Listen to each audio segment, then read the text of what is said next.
Hello, everybody. It is the host, and welcome to the Silent Lounge. So, my comment section has exploded on Killing Floor 3 because the stress test did not go as well as people were hoping. At least that's what I'm hearing. A lot of the footage has been restricted. Tripwire has sent out NDAs for people to sign so that way no footage of the stress test can ever be released. And I was going to play it, but I was out of town, and I was kind of just, bashing my head against the wall, realizing that, man, I'm just not going to be in town for this stress test. I really wanted to be a part of it, but now after finding out that you couldn't share any of the footage, and that they actually made people sign NDAs before playing, I'm kind of glad I didn't play, because I feel like I would have so much to say after playing it, and it would just really bum me out to not make any content, to not share my thoughts with you guys about the stress test. Now, I understand that this is a stress test. It's not beta 2.0. I understand that there's just no chance of there being another beta before launch. I understand that. I was hoping the stress test was beta 2.0, but apparently not. They just needed it to see what's broken, and they're going to try to polish the game up before the release of Killing Floor 3. And I'm just going to talk about how the stress test went. And from the comments I've been reading, it hasn't gone very well. So I put up a poll on my channel last night. I asked people to vote how the stress test went. So I have It Feels Great, like classic KF at the top. So that's going to be like 7 to 10 range. And then we have It's Okay, Needs Work. That's 5 to 6. And then we have It's Bad, which I would put 0 to 4.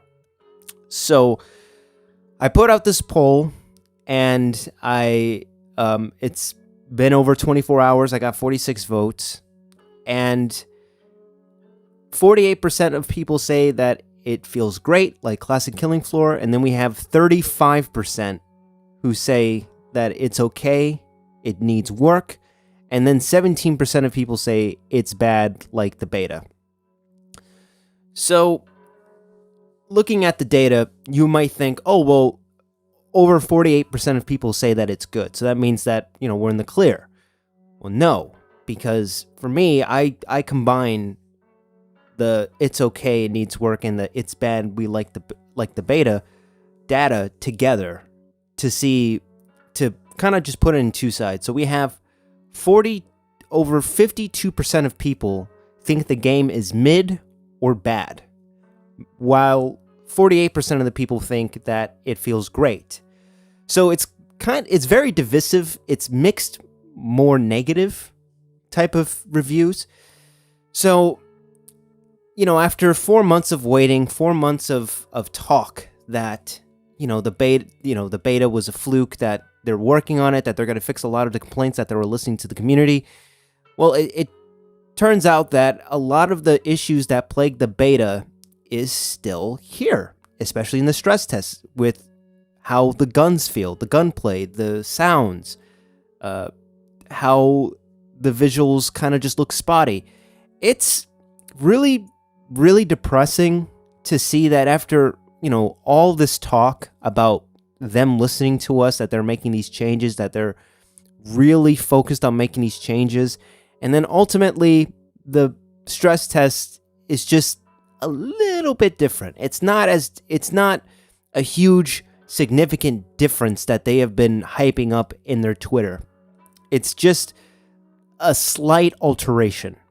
And when I say slight alteration, I mean that they just altered the UI. That's like the only main difference I can see.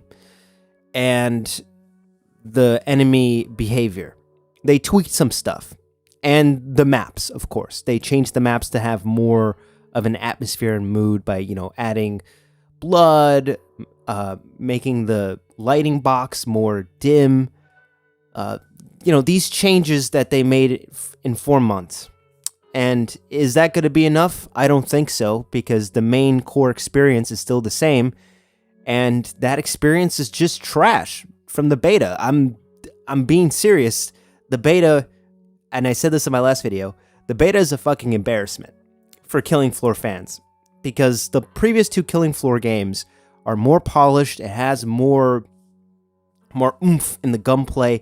It looks like a more completed product than Killing Floor 3. And I can guarantee you that both of those games at launch feel better to play than Killing Floor 3. So now we're in the situation in which Tripwire Interactive is silencing people who have played the stress test, and now we are 10 days away from Killing Floor 3. Initially, I was optimistic about Killing Floor 3. I thought that it was good that they're trying to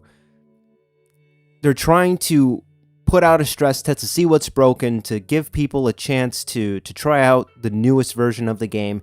And by the way, the stress test is the newest version of the game. There was a comment by Yoshiro who says that this version of the stress test is going to be a version that they have been using in streams and events, the PAX East event. So this isn't like the beta that we got back in March. This is like a new and improved version that they've been working on for 4 months. And if people are saying that this game feels the same, it doesn't feel as different, like a good majority of people, this is not good. It's really not good. 52% of people from my polls say that the game is mid to bad. That's not good. And of course, there could be people that are just voting blindly, that are just saying stuff, like they haven't played the stress test. So I went on Reddit just to read what people had to say, and it's pretty alarming. So I'm reading this Reddit post from Bladek from Reddit. If you guys want to see this post for yourself, I'm going to leave a link down in the description below. Say, we are 2 weeks away from release and the state of the game is just awful.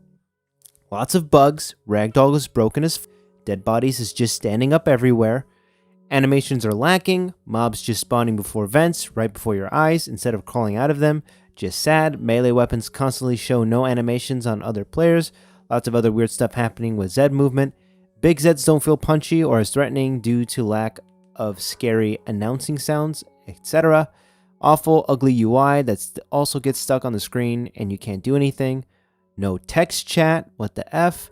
Awful optimization and stutter all over the place. Key elements of the franchise, the gunplay. It's just not any close good to how it should be. It's improved a bit since the first alpha, but still doesn't have the feel that we know from Killing Floor 2. Hitboxes are all over the place. Shooting sometimes feels like it's an RNG, not your actual aim. Weapon modding is cool on paper, but all the weapons are just soulless. It doesn't help. Characters locked to perks was just the worst idea ever. Wannabe hero shooter. I know they said they would change that post-release, but the sole fact that someone approved such a design is worrying. The hub is just a waste of time. Start the game and wait for shadows to compile, click multiplayer, another loading, then run to a terminal to select skills, perks, modify weapons, then to another to join a game, then run to the helipad to, again, pointlessly wait for 10 seconds before actually getting into a game. You change perk, let me respawn you back to the back of the hub so you have to run again to the terminal. None of that should exist. It should all be accessible from the main menu and just let you join a game from there. Waste of players and developers' time on that crap. Side note, I honestly agree with that. I think it's just a waste of time just having people run from point A to point B. Like, why can't it just be a simple menu? I don't understand why games are afraid to have a simple menu. Just because you have a simple menu doesn't mean the game is simple. I just like to get straight to the point. Taking extra minutes for players to actually start playing the game may not sound like much, but it's such a pointless inconvenience that it might be off-putting. At least it is for me. If I want to hop on Killing Floor 2 for a quick game, I'm playing in less than a minute. Here is simply not possible, which alone would make me play the game less. The only finished part of the game is the microtransaction shop and battle pass, which speaks for itself. Tell me about it. I hate that. This game is not made by or for Killing fans. Oh my god. This game is not made by or for Killing Floor fans. This is a game made by a committee. Most issues that Killing Floor 3 has are similar to the ones Payday 3 had, and that game is dead. Coincidentally, Payday 3 was developed when the devs belonged to Embracer Group, which owns Tripwire and Killing Floor 3. It deserves to be aborted and started over from scratch, dead on arrival. The irony is in all of this is that the lead director of Killing Floor 3, Brian, he made a joke about the team breaking all sorts of NDAs by showing us new content, post-launch content for Killing Floor 3. And for the stress test, they made content creators and players who sign an NDA saying that they're not allowed to speak or they're not allowed to show any footage of the stress test. They're not allowed to stream it, they're not allowed to record it and post it. So, like, if they are so scared of people's opinions and the reactions of Killing Floor 3, what does that say about the game as a whole? Is this game just not as polished as it should be? Does it need more time? I think it's more alarming, if anything, that these people are not allowed to post footage. And we're only 10 days away from the game being released, so I really don't understand the motive behind this other than they're trying to hide. They're trying to hide the turd that they're trying to sell everyone on July 24th. So, how does the host feel about this? I think it's pretty scummy that Tripwire Interactive made people sign an NDA to silence them on their thoughts and opinions on the stress test. I don't believe they had to do that because, again, the whole purpose of a stress test is to break things, to see where in the game that things are being broken, so that way they can fix it. And instead, they just decided to silence people, and I don't know if it's because they're afraid of getting another backlash moment like they did with the beta, and they didn't want to just have negative press about that, but it just seems like by silencing people and making them sign an NDA, it just did the opposite. It made people talk. It started a conversation, and now I'm talking to my esteemed guests about it. I don't know if... I can't really speak on if... So here's the thing with me. I want to play this game. I want to review it.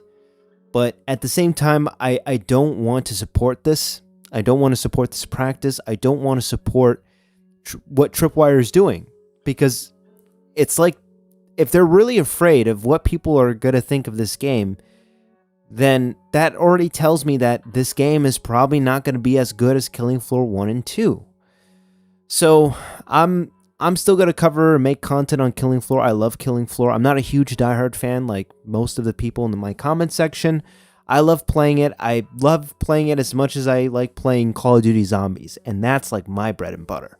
So let me know in the comments below, what do you guys think of this whole situation? Do you guys still think I should review it? I mean, I put out a poll like a few months ago about whether or not you guys would be interested in me reviewing it. How do you guys feel about it now? Let me know. I always read the comments. I'm always active in the comment section, reacting and interacting to people. So, yeah. So, if you enjoyed your stay at the lounge, subscribe. And if you enjoyed this video, give it a like. And I'll see you guys in the next one. Peace.